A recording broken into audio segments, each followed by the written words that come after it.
Assalamualaikum warahmatullahi wabarakatuh. Alhamdulillahi rabbil alamin. Wassalatu wassalamu ala asyrafil anbiya'i wal mursalin wa ala alihi wa sahbihi ajma'in. Subhanaka la ilma lana illa ma 'allamtana innaka antal alimul hakim. La hawla wa la quwwata illa billahil aliyyil azim. Rabbi shrah li sadri wa yassir li amri wa hlul 'uqdatam min lisani yafqahu qawli. Allahumma iftah alaina bi futuhil 'arifin bik. Allahumma ja'alna minal ladzina yastami'una al-qawla fayattabi'una ahsana. Allahumma 'allimna mimma jahilna wanfa'na bima 'allamtana wa zidna 'ilman nafi'a ya rabbal alamin. Qala Syekh Musannif rahimallahu taala wa nafa'na bihi wa bi 'ulumihi fid dharain amin. Kita di muka surat 27 kata Musannif rahimallahu taala, Kitabun Nikahi. Ini satu kitab pada menyatakan hukum nikah. Hadirin sekalian, pertama sekali syukur terima kasih kita kepada Allah. Pertama sekali nikmat hidup masih Allah Taala beri. Syukur kita dapat Islam, dapat iman, dijadikan kesihatan, kelapangan masa pada kita. Dengan itu dapat jadi sebab untuk boleh kita hadir ke majlis ilmu ijtima' kita pagi ini untuk meneruskan bacaan kitab dan perbincangan daripada kitab Sulam Mubtadi ni, insya-Allah. Dan insya-Allah kita nak masuk pagi ni satu kitab baru. Jadi istilah yang digunakan kitab. Istilah kitab ni dia ialah satu istilah dalam bab fiqh. Istilah kitab tu maksudnya perkara yang di dalam dia ada beberapa, kalau istilah mantiknya dia panggil ada beberapa nau' yang berbeza. Dia panggil kitab.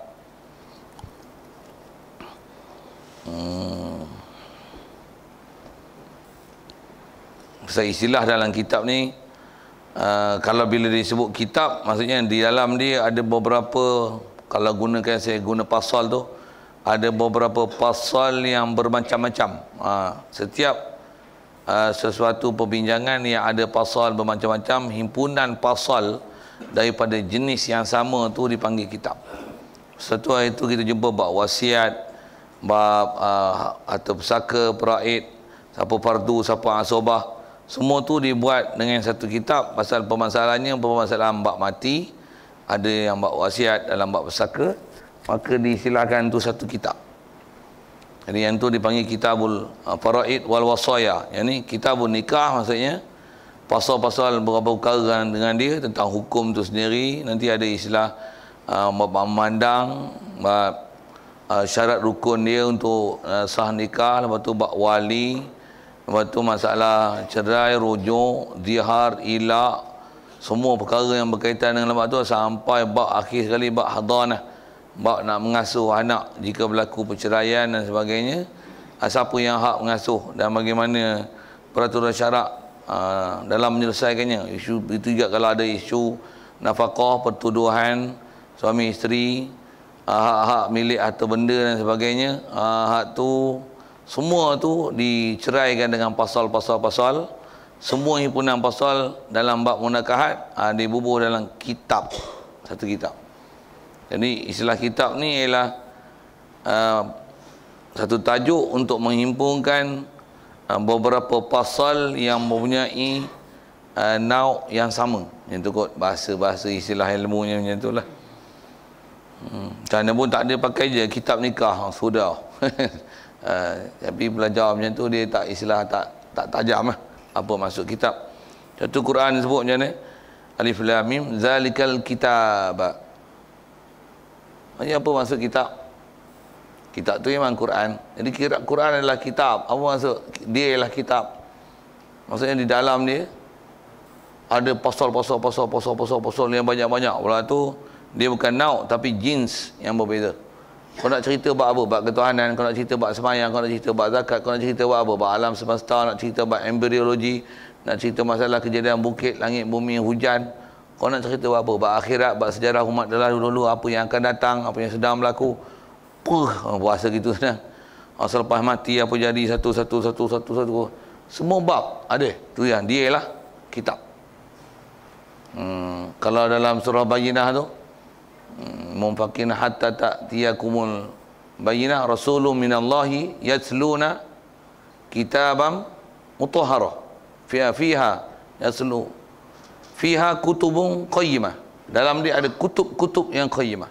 Maksudnya dalam Quran ni ada fiha kutubun. Kalau kitabun tu singular, kitabun, kitabah ni kutub. Kutub tu jamak daripada kitab, dia plural daripada kitabun. Jadi bila kata kitab, dalam dia pun dah ada pasal-pasal yang macam-macam. Jadi bila kata Quran ni kutub, maksudnya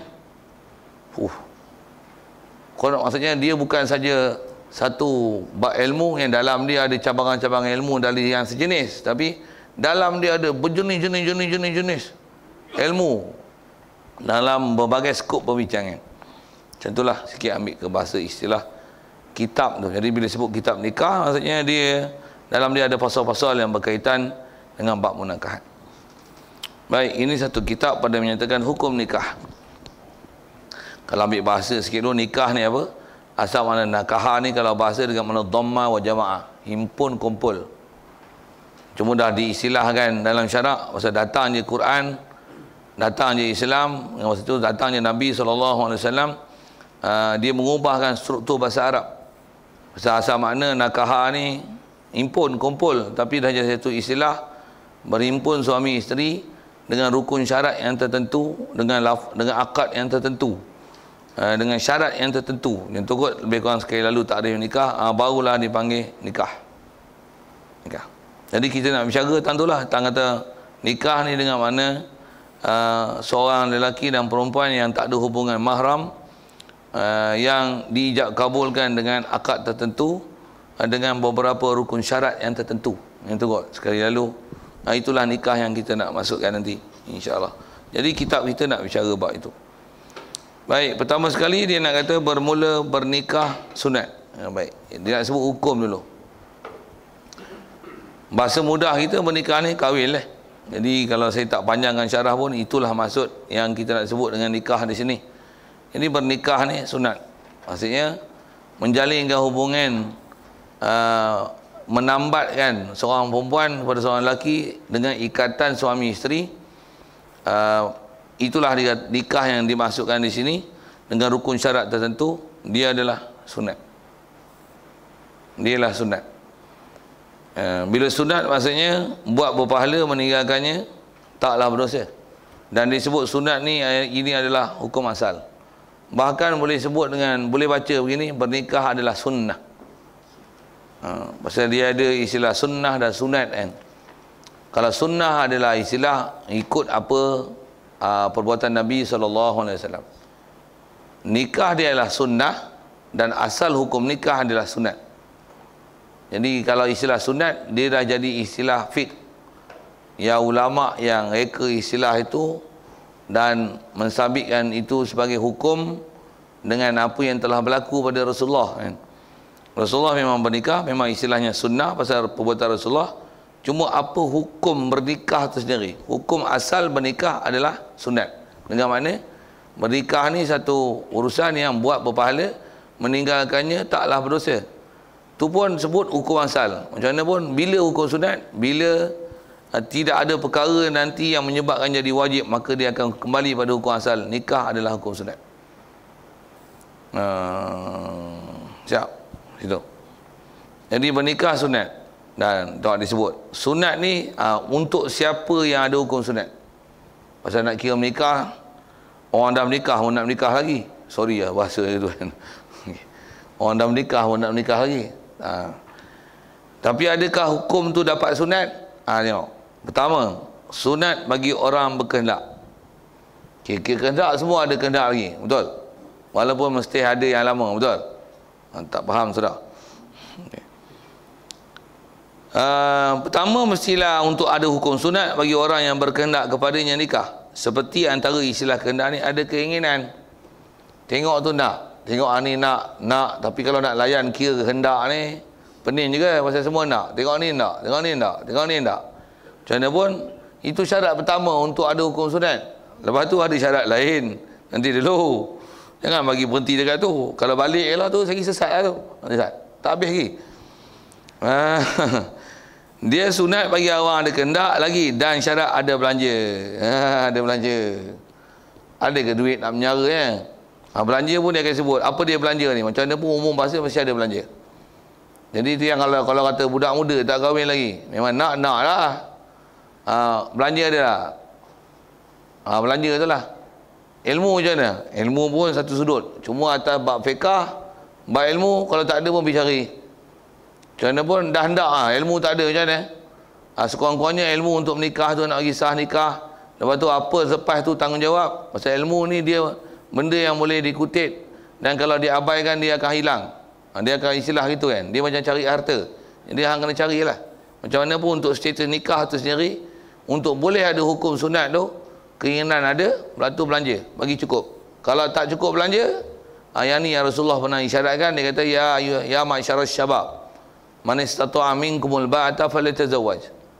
Wahai orang muda. Rasulullah kita orang muda pasal apa? Pasal orang muda lah biasanya yang keinginan kuat. Kalau orang tua pun keinginan kuat, termasuk dalam istilah itu. Man istata'a minkumul ba'ata falyatazawwaj. Dia kata orang muda. Istilah muda atas syarah ulama, sebagai ulama hadis mensyarahkan orang muda ni siapa? Orang yang ada keinginan. Orang yang ada keinginan. Pasal muda lah selalu yang ada keinginan. Tua pun kalau ada keinginan termasuk muda dari segi keinginan. Tapi kalau muda pun tak ada keinginan, dia termasuk golongan tua. Saja guna saya usilah adalah bahasa tu dapat lawak sikit, tapi itulah apa yang ulama syarah kita. Walaupun Rasulullah isyarat kata ya masyarakat syabab, faham syabab ni syabun. Maksudnya syabab, istilah syabab ni maksudnya pemuda lah. Remaja, wahai golongan remaja. Jadi Rasulullah khitab remaja pasal apa? Ghalibnya remaja ni lah yang istilahnya duk gedik-gedik nak berkahwin ni kan. Okey. So, macam mana pun ada tak yang tua-tua gedik-gedik? Ada lah. Jadi masuk dalam remaja kan lah. Jadi Rasulullah kata itu, ya masyarakat syabab man istata'a minkumul ba'ah, siapa yang ada kemampuan untuk memberikan belanja, lebih kurang terjemah gitu. Apa buat? Kalau ada dalam muda ada keinginan, maksudnya untuk ada belanja, falyatazawwaj. So, Rasulullah suruh kahwin. Jadi faham daripada Rasulullah kahwin tu ada dapat hukum sunat. Syarat apa? Ada belanja dan ada keinginan. Tapi kalau kata suruh kahwin, kau carilah. Belanja tak apa, mak cari. Kawan memang kawan belanja, ada duit pun banyak. Mak nak support lah, bapak pun nak support. Tapi kau carilah pasangan. Tak apalah mak, nak mengaji lagi. Nanti istiqarah dulu. Istiqarah apa? Kawan tak minat pun tak nak menikah, kita nak mengaji. Apa-apa pun kitab. Pagi petang siang malam kitab. Awek senyum kat dia pun, dia kata gatal perempuan ni. Tak ada ingin langsung. Macam mana? Tak ada sunat kat dia. Pasal apa? Tak ada keinginan. Jadi orang tak ada keinginan, kalau kita desak-desak pun tak ada manfaat itu. Biarlah dia. Lepas tu hidup dalam keadaan boleh taat, tinggalkan larangan. Tak ada masalah, biar je. Pasal hukum sunat pun tak ada. Sunat ni ada keinginan ni. Macam mana pun bila ada keinginan, belanja tak ada. Tu yang Rasulullah sama tu. Kalau ada keinginan, belanja ada, kahwin. Maksud apa? Dengan sebab berkahwin ni, keinginan yang ada tu, dia kata fa'innahu aghaddu lil basar wa ahsanu lil farji. Dia boleh menundukkan pandangan. Pasal apa-apa teringin, balik rumah dia. Minta maaf guna bahasa itulah kan. Aghaddu lil basar wa ahsanu lil farji, dan dia lebih memeliharakan kepada kemaluan. Maksudnya kelamin tu tak akan jadi buat benda-benda yang terlarang. Siap, bahasa cukup itu. Kemudian kalau tak ada kemampuan, fa'in lam yastati', kalau dia tak ada kemampuan, buat apa? Fa'alaihi bis-saum, maka hendaklah wajib atas dia, maka lazimlah atas dia kena puasa. Rasulullah sarankan, keinginan ada tapi belanja tak cukup, kerja pun tak kuat. Buat macam mana? Puasa. Pasal apa? Fa'innahu lahu wija', kerana bahasanya puasa adalah perisai kepada keinginan. Istilah perisai maksudnya dengan sebab puasa dia akan mengurangkan keinginan tu. Dia boleh mengawal, lonjakkan nafsu dan keinginan. Jadi kaedahnya siapa yang galak-galak sangat tu puasa kuat. Jangan makan pil kuat, orang tu pening. Minum pula kopi power, super power. Bofilah bahasa-bahasa tu kan. Kopi yang boleh memberansang tu, tu pening.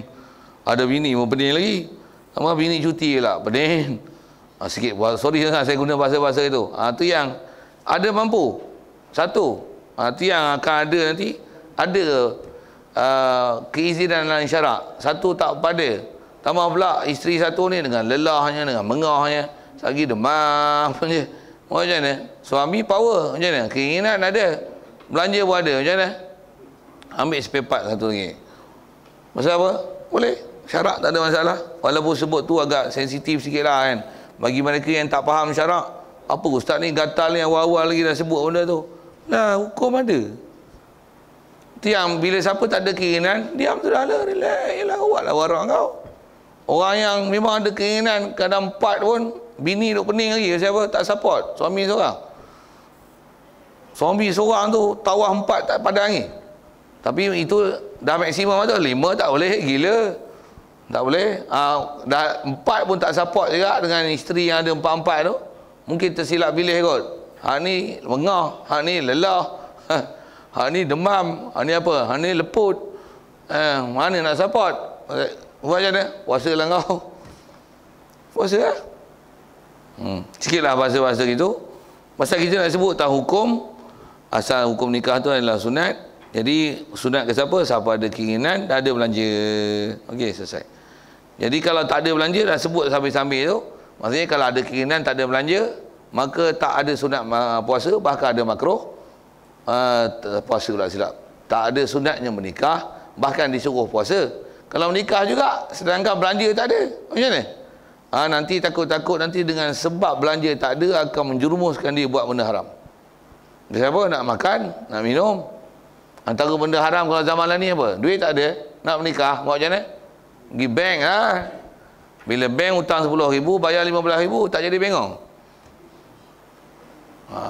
Yang nak buat pasal tujuan nak kahwin benda sunat, tapi dengan sebab tu buat benda haram. Jadi haram jadah esok, jangan. Tambah pula anak 4 hutang tak habis lagi, duk tangguh.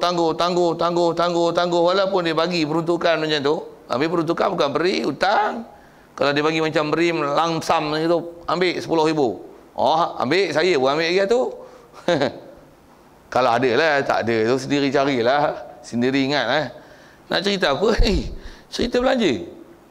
Cerita belanja. Jadi maksudnya siapa yang tak ada belanja, jadi kaedah dia tak adalah sunat berkahwin tu. Jadi sendirilah jaga diri. Satu yang kita kena mengaji bab ni. Baik, itu kalau kita sebut ni sebelah lelaki. Kalau kita syarah ke belah perempuan sikit, macam ni. Itu kita sebut lelaki selalunya. Pasal bila bahas macam tu lelaki kena ada belanja. Baik, perempuan pula. Ni perempuan yang gede-gede yang nak menikah. Ya ada dan bukan kira jantan je. Kadang-kadang jantan tak kira bergalak kan. Perempuan yang gede-gede nak menikah. Masuk Facebook orang tayang lah, apalah sagi tengok orang berkahwin. Ni seronoknya bilalah giliran teman. Kalau ada jodoh tak ke mana. Ada tulis lah. Apa maksudnya tu? Gede-gede lah tu, faham kan? Takkan tak faham balarah. Takkan dia nak sebut, takkanlah dia nak sampai macam orang Melayu duk nyanyi tu. Oi bapak kahwinkan aku. Memang ada nyanyi lagu tu kan, dulu-dulunya lagu.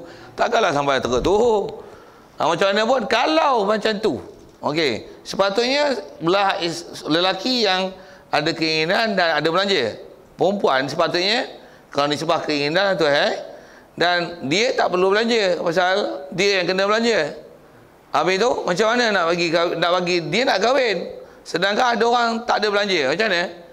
Dia lah relakan diri dia dikahwini dengan tak payah dia belanja. Dia kata abah, tu yang nanti jumpa depan ni, insya-Allah. Abah, kahwinkan saya abah. Cari orang lelaki mana yang baik-baik, kahwinkan saya. Saya pening dah abah. Maksud apa? Abah kan tak faham. Ya Allah, abah ni teruk sungguh. Itu macam mana? Saya duit ada abah, rumah pun ada, kenderaan pun ada, tambah umur dah banyak. Abah tengok lelaki yang mana solehat, yang mana soleh tu, walaupun dia duit tak berada, tapi dia boleh bimbing saya ke jalan baik. Abah pun tahu abah orang masjid, katalah macam tu kan. Abah carilah. Belanja-belanja kata tak payah. Memang dia tak ada duit, ambil duit saya ni abah bagi dia. Kalau nak bagi nampak ada maruah sikit lah kan, supaya nanti tak adalah orang kata kahwin peri kan. Bubuh juga belanja tapi duit perempuan tu yang bagi. Teknikal je tu.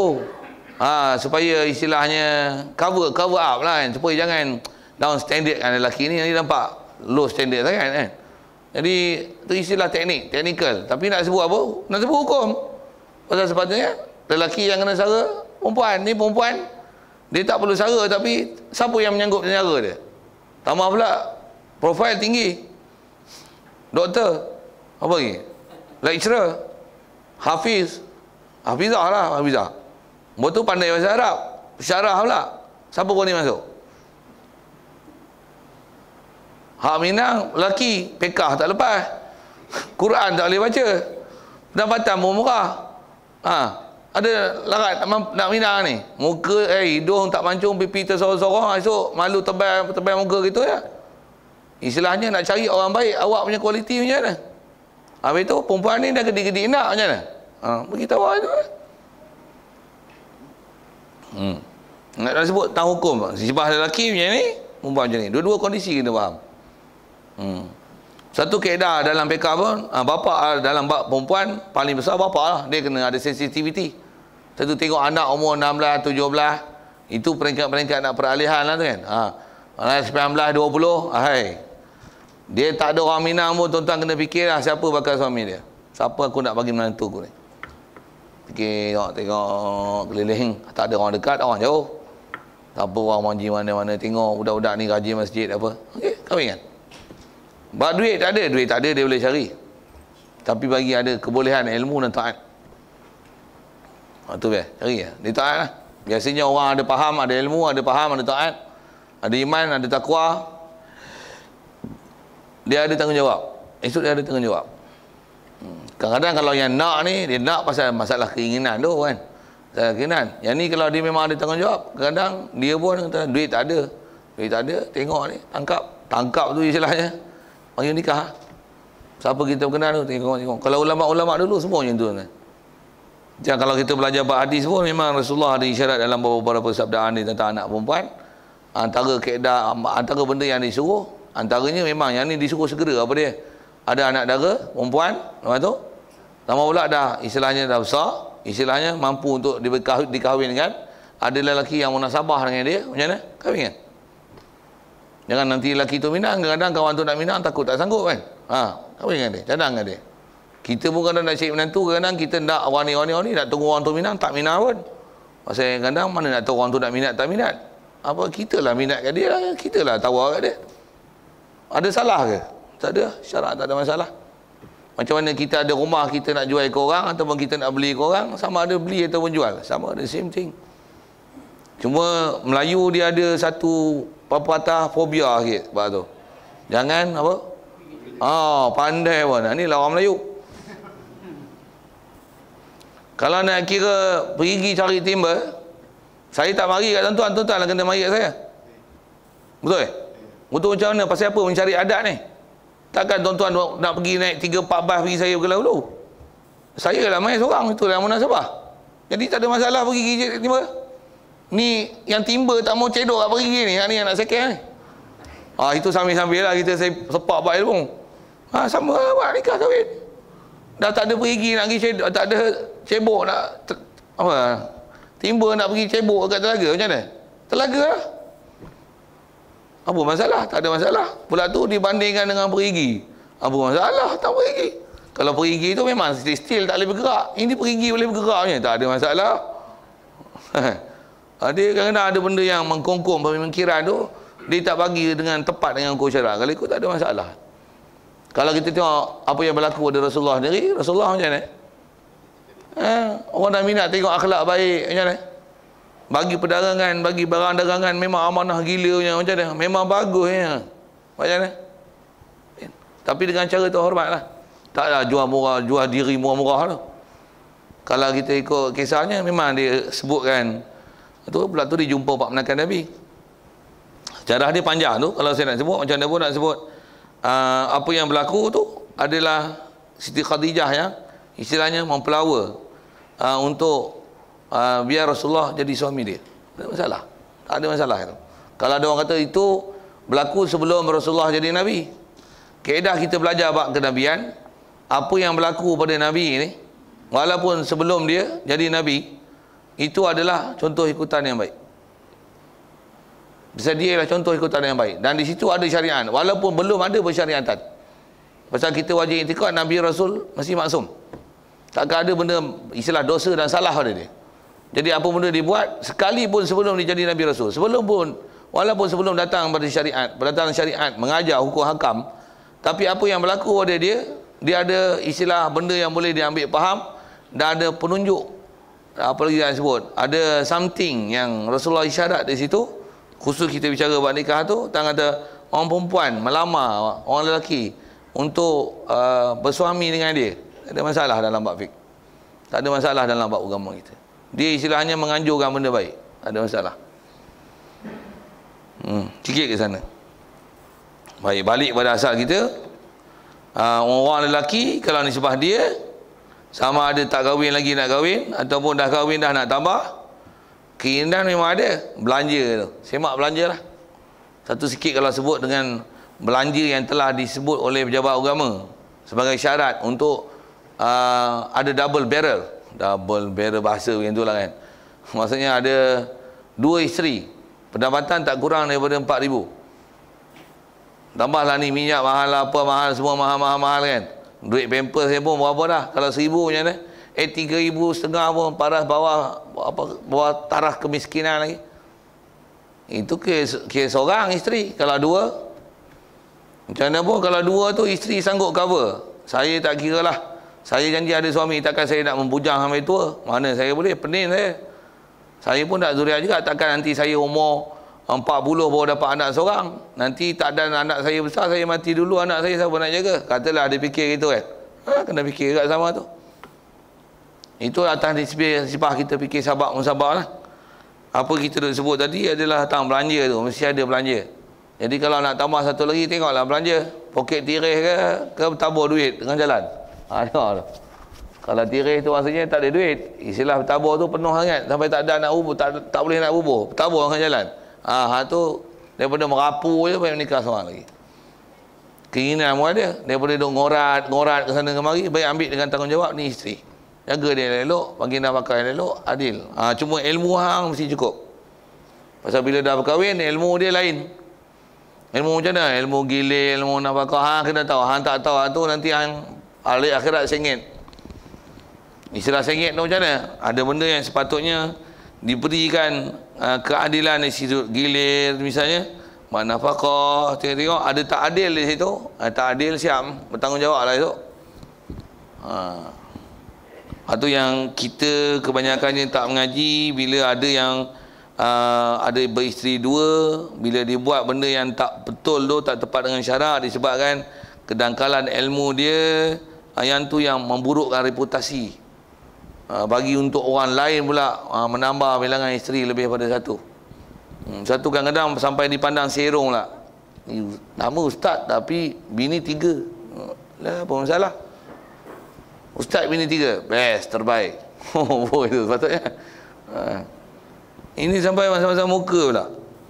Tak betul tu. Ada benda yang tak betul. Ada persepsi kita dah dirosakkan dengan pahaman sekular ni. Pahaman orang putih dah Ahmad Saleh. Tambah lagi ada telah didoktrinkan dengan pahaman monogami only. Bahkan ada istilah orang putih yang dia hafal kata, I will not share my husband with another woman. Will not share my husband. Ada lah macam tu. Betul ke? Ada pula. Apa punya kaedah tu? Siapa punya sepih tu? Hadis apa? Hadis mana tu? Ayat Quran mana tu? Kata-kata ulama mana tu? I will not share my husband with another woman. Kepala otak kau. Tapi kalau wife memang dia mana boleh ada another husband share dia, mana ada another man share dia, nak mampu tu tembak lagi mampu. Sikit bahasa gitulah. Tu memang tak boleh. Pasal dia mana boleh ada orang lain share, mesti hak suami je. Seorang je. Tapi suami dia ada hak syarak, beri keizinan. Yang mana syarak berilah. Okey. Asal nak sebut ke belanja tu. Baik, belanja ni yang kita nak ambil faham fiqh. Baik, apa dia belanja? Iaitu pertama isi kahwin, mas kahwin. Bahasa syarak yang kita dah biasa pakai mahrun, mahar. Jadi isi kahwin ni mas kahwin lah. Apa mas kahwin ni? Mas kahwin lah, belanja kahwin tu yang disebut dalam akad tu, itulah mas kahwin. Dan ada nafkahnya, Baik, nafkah ni yang kena panjang jauh sikit. Asal disebut nafkah. Dan nafkah di sini kalau kahwin, akad nikah hari itu, antara yang wajib hari itu bab nafkah ialah nafkah makan minum. Itu memang wajib. Dan nafkah yang wajib bagi seorang suami bila perkahwinan, setiap perkahwinan yang baru ialah nafkah apa keperluan seorang wanita dalam sebuah